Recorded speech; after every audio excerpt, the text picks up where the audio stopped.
What is it? This girl I just matched with, she likes The Office. I also like The Office. Go to her. She likes The Office. I'd known Monica for a whole 6 seconds. She was gonna switch to me. I object. Oh, did I mention she was getting married?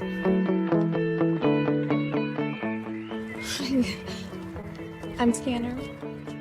I like watching The Office and going on adventures. 6 foot. Gym rat. I want to find the Pam to my gym. And we're unlike any man I've ever met in my life. You are unlike any woman I have ever met. Switching has never been easier. Hi guys, sorry for our tardiness today. We were having some technical difficulties with sound. So just to confirm whether it's our back end, whether it's us, can you guys kind of tell us if you can hear us? If you can hear me okay? If you cannot hear anything, please type in the chat box. If you can't hear me, well, even if you can hear me, just any type of like heads up. See if you guys can hear us today. You can hear you. Okay, perfect. All right. So let's get to moving. All right. So today's episode, I'm just going to come out of it on my phone and just focus here on the camera. I don't want any echoings or anything like that. Okay. Perfect. Okay, so today we are going to focus on marketing. Usually I would say this is probably the area in which most people hate, just because it's so hard to kind of figure out who your target consumer is and the story that you want to tell, or just all in all, what marketing is. Well, first thing I just want to make sure you guys know, marketing, advertising, and PR are not the same thing, okay? Of course, PR is more so related to public relations and people and media, whereas advertising is more like actual signage and things that you have on, like a lot of media too. Advertising is a lot of like within PR too. We can do advertising on shows and on podcasts, what you see on commercials and stuff like that. But marketing can be completely different because there is a lot of different types too. There's email marketing, visual merchandising is also a form of marketing, which we discussed last week. Your brand message is a part of your marketing. Your brand story is a part of your marketing. There's a lot of different things, okay? Now, the first thing I want to do is just give you a recommendation just for a clear-cut reading, because marketing is everything. Marketing doesn't necessarily mean that the product has a great quality. It doesn't mean anything. It's really just like the message that you want to convey. So before I get into the 3 phases, I'm going to just recommend the end of fashion. This is how marketing changed the clothing business forever. So this is a very good recommended read, just to get into like the background and psychology and stuff like that. It's an incredible book. Okay, so give this a try. Okay, now one more book. Just in reference to PR, because of course, as a new designer, you're doing everything yourself. This is called DIY PR. It teaches you how to be a guru at PR from earned media. And earned media is what you call things that are not paid. So advertisements that are not actually paid is earned media. Like people want to talk about you, people want to tell your story. So there's a way of creating your own buzz, and this book has a lot of good tips on that. Okay. Now, let's hop into the 3 phases of marketing. So, the 3 phases of marketing are introductory, maintenance, and clearance stage. There should be a different marketing plan for each one of these stages. And what you want to do is you want to have, of course, a objective, a tactic, a strategy, and a control method. Those are the things that you want to have for each one of these phases, okay? Now, of course, with introductory, our objective is to introduce consumers to new products, a new brand. So with that being our main objective, think about what the tactic could be. Now, as an introductory marketing plan, honestly, the best tactic to go by is it could be an event. It could be an online launch. It could be a campaign that you run when you're emerging. It could be however you want to present the product. So when you first become that brand, now it's time to think about how do I inform and introduce customers to new products. That's the main objective here, informing and introducing to new products. Now, of course, designers, depending on your budget, and everyone's budget is different, those things will change. If you have a huge budget, you might go the event way. Now, the event way and a launch event can go multiple different directions. Like, it could be a fashion show, of course. It could be a preview. It could be a pop-up shop. It could be a trunk show.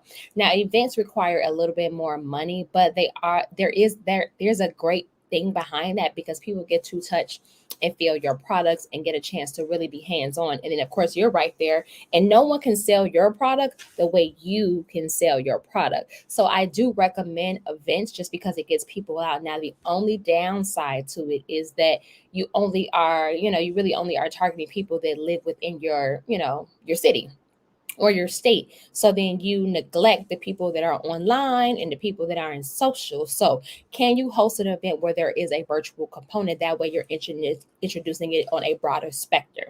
Now, what you want to have as far as a strategy goes, a strategy legit is every single detail that goes into the planning of that event.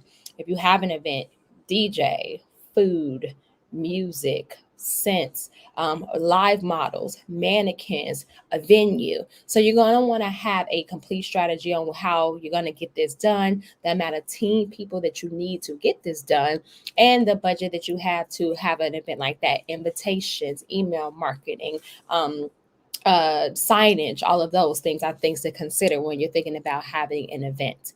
Now, having an online launch for your marketing is great as well because you can include others and you can use a platform where you've created buzz. Now, leading up into that introductory stage, you're going to want to create buzz around the product because what you have to do is become trusted. Let's say you are popular, and this happens all the time. Let's say you do have a big following. You could be an influencer, you could be any other things, but people don't know you as a designer does not mean that they're going to shop with you. People have to get to know you as a designer. They have to get to know you as a brand. They have to trust your brand. So there's people with, millions of followers, and they put up things and then they can't sell them. It's because people don't know you in that light. People have to get to know you. So ideally, I would say that it is best that you actually start inching out there at least 60 days before your launch date. So that way you are getting people interested, whether that be recording your process and showing them that, whether that be keeping them involved throughout your process while you're sampling and pattern making so they know that it's on the way. You could post inspiration. You could do a lot of different type of, campaigns to get yourself started. But ideally, that's how you're going to want to introduce products to new consumers. I would not focus too much on this stage at making money.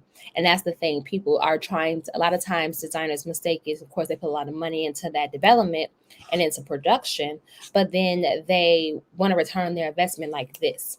You're not going to get a return on your investment so fast. Like when right now, all you want is visibility in introductory. Introductory visibility is the same exact thing. It's great if you make sales, and you should, of course, always have a sales goal in place. However, focus on visibility. Now, your marketing budget ideally should be 15% of what your sales goal is. Now, this is more defined in the maintenance stage. Now, what maintenance is re-engagement. How do we get people to shop? How do we create brand loyalty? How do we make it so that there's a demand for the product? So that is where you definitely want to get into there and have, like, maybe you create a client loyalty reward system. Maybe you do free shipping on orders over a certain amount. Maybe you do buy one, get one, have you and your bestie, and then you can run like different promotions around the brand. A gift with purchase is a really good item as well. So if you want to re-engage people, maybe they saw it during the introductory stage, but now you're offering this free gift with purchase. You're offering free shipping. You're offering a reward system. And then at this point, your marketing can kind of shift from just like showcasing the product, but more about the functionality of the product, how it's worn, how it's used, how you can benefit from them. This is a good time in a maintenance is to form out and understand and find out, let customers find out why you need this product. So how do you create buzz around the product to make you need it? This is when you want to get heavy on social. This is also when you want to tap a slightly outside of marketing and tap into some PR, public relations and collaborations. Can you work with an influencer at this point? Can you get some media coverage around the brand? So this is where you really want to tap into PR. You definitely want to tap into PR and introductory. Don't get me wrong, because you definitely want to write a press release and you definitely want to tell people that it's coming. But now you're stepping away from visibility and into engagement and creating a demand. Okay. Now, of course, the way we want to do this is the same way: a tactic and a strategy. So the tactic for, I'll just give you an example. A tactic for a maintenance stage would be, creating a client loyalty program. Actually, that's probably best. And offering a gift with purchase. That's a good one as well. So how do you actually strategize that? Find something that's a very low cost that you can give away for free. Or what you can do is create like a campaign. Like my brand is called CV. A CV is kind of like a resume in other terms. So I came up with this thing like CV is me. Like you want to be the CV woman, you want to be the CV girl. So I created a campaign that CV is me. That also aligns directly with who I am as a brand. My brand is color, classic, and confidence. So as this confident woman, I am the CV is me. I am CV, if that makes sense to you, And then we'll cut to a commercial break, and I will be right back with a couple more tactics in that maintenance stage. Why do I shop at Bloom? Well, with all their Breeze bargains, I get a lot more groceries that need bagging. All for a single girl like me. I'm single. Singular. Alone. Unattached. Play in the field. Get Breeze bargains every day on the products you buy the most, and get more back for your buck at Bloom, a different kind of grocery store. Okay, and we are back. Now, another thing that I think that is prominent in the maintenance stage is campaigning, collaborations, and also movement. So let's say in the introductory stage, your KPIs are your key purchase items, or maybe the whole collection may have been on the home page of your website. Okay. Now it's time for like a slight shift, so that, when someone comes back to the website, maybe the first time you still were working out the kinks because you're a new brand, but maybe it's time to shift some things. And I want you guys to think about this like as if you were in a retail store. Now, in a retail store, when something is in the introductory stage, when it first come out, it's at the forefront. It's right when you come in the store. It's usually in the windows or it's on some type of display model when you enter the store. When something gets to maintenance stage, it's off to the right. Because ideally, and just, statistics show that people tend to veer to the right when they come into a store. And then they'll do a loop around and then they'll come back out, and that's how people kind of shop. They always veer over to the right. So ideally in the maintenance stage, those items that were introductory should now veer off to the right. So think about that in a website format. During the introductory stage, everything was being showcased directly in the front of the store. Now you have certain items that are now very close to the front, veered off to the right-hand side, but they're prominent, they're eye catchers. We can see it from our peripheral. We're still going to look at what's in front of us, but we're also going to look to the side. So think about how you can do that in a visual layout in a 2D form and not a 3D form. And of course, 2D is your website. So maybe you have one thing flash up on the screen, and then over to the right, you have something else on the side of the screen, like check out our must-haves over here, or check out our season favorites on this side, because people are automatically going to look over there, even though they're paying attention to what's in front of them. So the layout and the way that you do the whole marketing plan, whether you were in a retail store or online, you have to apply the same concepts to them, okay? Now, clearance, where's clearance at? Clearance to sell items are always in the back of the store. So think about them being like on your website. The sales section, as on your drop down menu, is typically at the bottom because you want everybody to see everything first before they get to the sales section. Okay. Now, when you move to sales section, I want you guys to think about this marketing plan that I'm giving you as I'm going to say 4 weeks introductory. Maintenance, I'm going to say about 4 to 5 weeks. And then clearance, honestly, is about 3 weeks. Okay. So you don't want to have the same items on sale for more than like 3 to 4 weeks. Like, honestly, it just might be dead stock after that, unless you run like a clearance 2, which I do think is important to mark down even further after you went through this certain cycle. So ideally your cycle is about 12 to 16 weeks. Okay. And of course, 12 to 16 weeks is like 3 to 4 months. So, but also this doesn't just stop, if this makes sense. So it doesn't just stop at introductory, and then now my items are in maintenance, and then now my items are in clearance. There is a constant rotation. So when the items move to maintenance, where are the introductory items? It's literally a circle. Like, so that means maybe you're introducing new colorways in introductory, even though the ones that you had before are now in maintenance, maybe you're introducing new fabrication. Maybe you've added a style that works well with the other pieces. So now you're doing two at one time. You're doing the introductory stage and you're doing the maintenance stage, because you have items that are in maintenance, but then now you have a new set of items coming out. So you're always going to be working on multiple collections and/or pieces. It doesn't have to be collection. It can be cycles or whatever, but it's continuous, because after about 4 to 6 weeks, or even 4 to 8 weeks, you can tell the items that are popular, and then you could also decide to restock that. And if you decide to restock it, that's a whole nother marketing plan within itself. And now it's still a maintenance part of the marketing plan, if that makes sense. So it is literally a circle of an effect of how these things are going to go about. Now, think about marketing the same way I talked about visual merchandising. You're telling a story, okay? Now, if you're deciding to go with the whole campaign idea, how does that come across in the marketing? Can you have thank you cards, Are you going to have what is it called? Like special bags for this point in time. You have a certain, bag design at that time, what your packaging looks like during that time. So it is going to be very, very different in everything that you do. Your packaging should look different. Your verbiage should look different. But all of the money and stuff like that goes into there is going to be aligned with what your budget is. Use your marketing dollars and use them properly. Think about, how can you get top ranked on Google? Use Google Analytics for your marketing. Make sure you have a strategy in place and a marketing plan and activity sheet. So I am going to take some questions so I can start answering them, because you guys probably got a lot. So I'm going to start from the top. All right. Do you think we should do a soft opening for a store?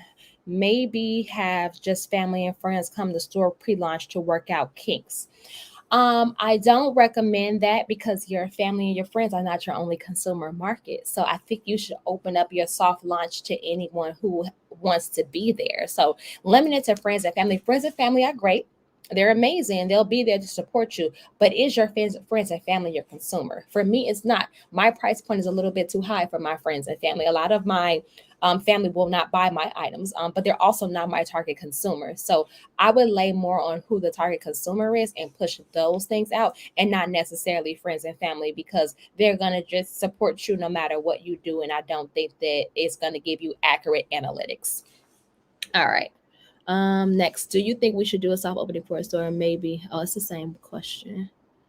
I'm opening a store in November. So timing is key too. Opening my store before Christmas to get holiday shoppers. Do you think there are better times than others to open stores? I opened a store on Black Friday before in the past on that day, and it was crazy. I had one register, and I had half of a team who hadn't been trained yet, who didn't know what they were doing, and we killed it. We were number one in the company after that. It's shopping season. So you're going to even get that foot traffic. So open up in a store in a holiday season is, I think, a great time. I also think opening a store at the top of spring is a good time. So March is a good time to open a store, because January and February are not too great. And the reason why January and February is not so great is because it's right after the holidays. February, the tax is coming, so the money's coming in. So a good time to roll out something new is March. And I would say people don't shop as much in summer months, because a lot of their money is spent on vacation. You see a very decrease in retail at that time. So I would lean towards back to school. So my recommendation would definitely be in October, November, a March, April, or a August, September. An August, I would say late August, early September for a store opening. All right. What else? What do you do with dead stock? You get rid of it. So with dead stock, you want to put that on super duper promo, like buy one, get two free, or you want to get a 40% off. Like, you really want to get rid of it. I always say a good way to get rid of dead stock is to do honestly a pop-up where you could just run right through that stuff, or you could do it at like an expo or something like that, where you got like odds and ends sizes. Another thing is to have a big big network of people that are in your field. You don't always have to consider them competitors, but consider them part of your network, because I worked at a store where we had to swap merchandise, like stuff that they had on sale, I could sell for full price, and things that I had on sale, they could sell for full price. So having a big network and taking like what you think is dead stock in your area, and maybe you flipping things or flipping inventory with someone else that's in the area where they can sell it for full price, is a good way to get rid of dead stock as well. Let's see. Do you participate in sidewalk sales within your store area? Yes. Getting out, there's an area in Brooklyn where we have, it's called Open Streets, and people go there every Sunday, and a lot of the retailers come out and then they put their stuff like on the sidewalk, and then they really sell and get in there and talk to the people and they get outside the store. I've done this event a few times where I come out because I'm in the neighborhood and I've sold my bags there, and I've done very, very well. I do think it's a good idea to participate in things where you're getting out and you're talking to the community, because even if you don't sell something that day, the potential of you now having that collaboration, having that network and stuff like that, ideally you can probably sell something to them later, and they're always going to remember you because you made a lasting impression. Let's see. I got that. Do you participate in sidewalk? Participate in flea markets, etc. when you're reaching new content. Okay. Is that a question? Do I participate in flea markets? In flea markets, etc., where you are reaching new clientele. A flea market, I don't know if a flea market is ideal. It depends on your product, because if you have a higher end item, then no, a flea market is not a good place for you. So I think that if your items are, vintage, if your items are in a, I'm going to say a fast fashion or like discounted price point or whatever, flea markets, but even if it's discounted, don't depreciate the value of the product. So like for me, I would never do a flea market, because even though my item is on promo and on sale, I don't want my things merchandised in a flea market just because of the setup and then the things that are around me. So even I would find another way to get rid of my stock, even if I did like a sale on Instagram or something like that, or created something in that way. I would even think about doing some type of closeout closet sale where you can mix and match items, and also add some of the regular price merchandise into that, so they can see like how you can complete this look with low price and high price items on our site, and then it meets you somewhere in the middle. So you have maybe the person that has a very high price item in their cart, but then they have a very low price item in their cart, and they get an amazing outfit just from mixing high and low together. So you can absolutely incorporate some of that stuff into your shopping, and it will be great. So, all right, guys, thank you so much. This was an amazing time, and I will see you guys next week. Of course, follow us on Instagram, ask your questions there, and we'll see you next time. Peace out, designers.